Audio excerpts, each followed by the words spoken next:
Bonjour à tous, c'est Edgewan. Aujourd'hui, on se retrouve pour une nouvelle vidéo. Donc aujourd'hui, on va un peu parler du coronavirus. Donc voilà, un peu savoir où on en est aujourd'hui. Donc, on est un peu en... On va dire qu'il y a du positif. On va commencer par le positif.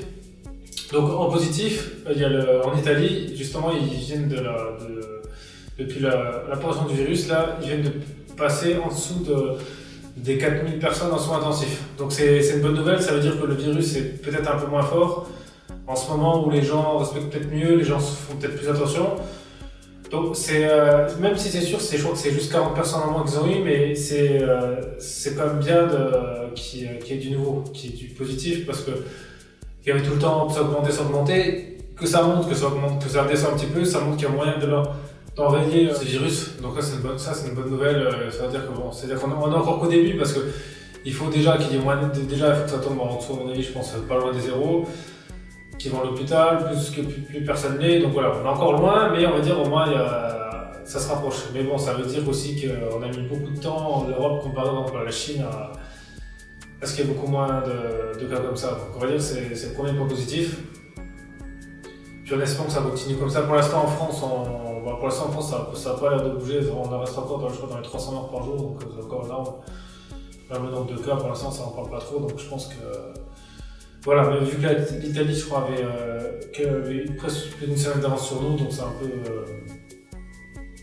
un peu là-dessus qu'il faut se baser. Ensuite, en point négatif, ce que je trouve c'est dommage, c'est que là, de plus en plus d'infirmières, là, elles sont malheureusement, elles sont soit rejetées, il y en a même qui sont virées, que leurs propriétaires veulent les virer. Ça, elles ont des lettres de menaces, qui doivent se casser, mais je trouve ça un peu dommage parce que je comprends que les gens ont peur de l'avoir, mais sauf que si par exemple ils le chopent, parce qu'ils peuvent l'avoir sans forcément que ce soit une infirmière qui leur file, bah s'ils l'attrapent, qui c'est qui va les soigner? C'est les infirmières. Donc, s'ils ne seraient pas là, il n'y aurait personne pour nous soigner. Donc ça, il faut penser à ça, c'est que même quand ça arrive qu'ils sont malades ou quoi que ce soit, et il y a des infirmiers qui sont obligés d'être là pour nous et que s'ils n'étaient pas là, on ferait comment quoi. Et c'est qu'il ne faut pas se dire on a besoin que quand c'est pas tout trop grave, c'est pas tout contagieux, mais bon, malheureusement, le milieu médical, c'est ça, c'est pour autant on peut être appelé pour des trucs, des trucs pas contagieux, autant ça peut être des trucs graves comme ça. Et puis il faut se dire qu'ils ont quand même beaucoup de courage de travailler là dans les conditions de travail, parce que d'après ce qu'on voit, ils ont au niveau matériel, c'est pas ça du tout, et puis ils ont un risque plus élevé que les autres de le choper normalement, vu qu'ils sont en contact, même si eux font attention. D'un côté, c'est vrai que il faut se dire une chose, c'est que pour moi, une infirmière sera moins dangereuse parce qu'eux, ils font attention sur leur travail que des gens qui sont comme ça, qui sortent et qui font comme ça derrière. Donc déjà, avant je pense de critiquer, je pense d'avoir peur de eux, il faut déjà plus avoir peur des gens qui prennent aucune précaution quand ils sortent. Donc voilà, pour moi, c'est le truc vraiment à prendre en compte et que voilà, donc vu qu'ils sont pas... Ils font déjà pas un truc facile, je trouve que c'est pas cool de voir encore parce que je m'en ai quand ils rentrent chez eux, que des fois ils font des 16 heures par jour. Je pense que quand ils rentrent chez eux et qu'ils revoient des lettres comme ça de menaces, à mon avis ça doit pas être très évident pour eux de voir ça parce que déjà quand on n'a pas du facile et si en plus on n'est pas bienvenu chez nous, voilà, après donc je pense qu'ils font plus attention que les autres parce que eux ils savent parce que la différence c'est qu'eux ils sont sur le terrain, donc ils savent ce qu'ils voient, donc à mon avis ils doivent faire en sorte de vraiment pas le choper, et puis eux déjà ils doivent avoir le stress. Donc on peut quand même les féliciter parce que c'est comme... Il faut quand même avoir du courage pour aller faire un métier où il y a un risque qu'on peut choper le virus, qu'on peut mourir ou qu'on ne peut pas mourir. Voilà, il y a comme... Dans le grand test, là je crois qu'il y a un médecin qui est mort. Il faut quand même... Voilà, donc c'est que même eux sont touchés, donc c'est... Donc faut au moins minimum les respecter, quoi. Même si... Je comprends que les gens ont peur, mais après des fois il faut au lieu de penser peut-être qu'à soi, avoir ses peurs, regarder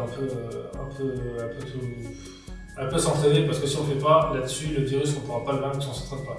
S'il n'y a que du chacun pour soi, on n'arrivera pas. Et déjà, c'est pour ça que la plupart des célébrités ont fait des cagnottes, des choses comme ça, où certains, pas tous, où elles font des choses où elles proposent des challenges, comme par Booba qui propose le challenge 50 pompes sur Instagram. Au moins, ils font des choses comme ça, on va dire les gens, ça les incite à rester chez eux, à faire autre chose. Même aussi Zlatan Ibrahimovic qui a fait un challenge de faire des jongles avec un ballon, des choses comme ça, donc je pense que c'est quelque chose de...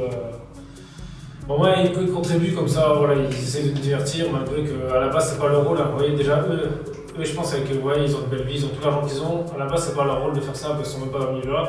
Et ils font ça quand même, donc je pense que. Il faut prendre des exemples sur eux et se dire qu'il ne faut pas avancer qu'à soi. Et donc justement, je pense qu'il faut se soutenir pour que le virus parte plus vite.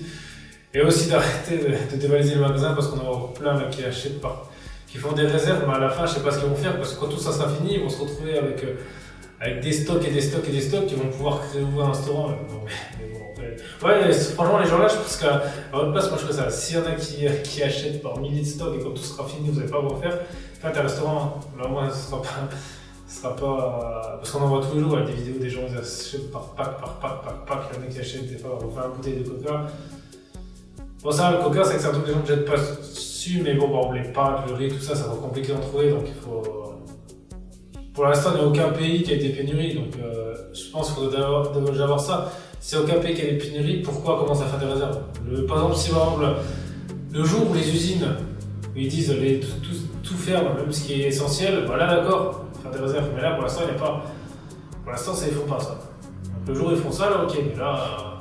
Aussi le Premier ministre de l'Angleterre, là, Boris Johnson, là, qui est hospitalisé, donc ils ont dit c'est par précaution, donc bon normalement c'est vrai que ce serait comme chose, c'est comme. C'est-à-dire quelqu'un qui gouverne un pays fait partie de. On meurt, mais déjà que sur l'hôpital c'est déjà quand même assez marquant parce que il fait déjà partie des, je pense, des rares personnalités politiques hautement placées qui l'attrapent. Je sais que le prince Albert de Monaco là, mais bon après c'est. Monaco, c'est à moindre mesure. Et sinon, en France, il y avait quelques ministres, mais il n'y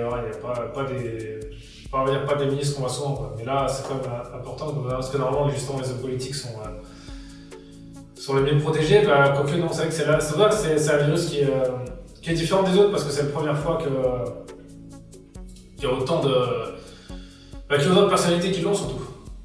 Alors qu'avant, en général, quand on voyait les autres virus qu'il y a eu, il n'y en avait pas beaucoup. Je me rappelle plus, ça fait un peu, il y a plus de 10 ans, donc ça je sais plus, mais j'avais pas le souvenir qu'il y ait vraiment beaucoup de personnalités publiques qui l'aient. En tout cas, pas des gens si connus que ça.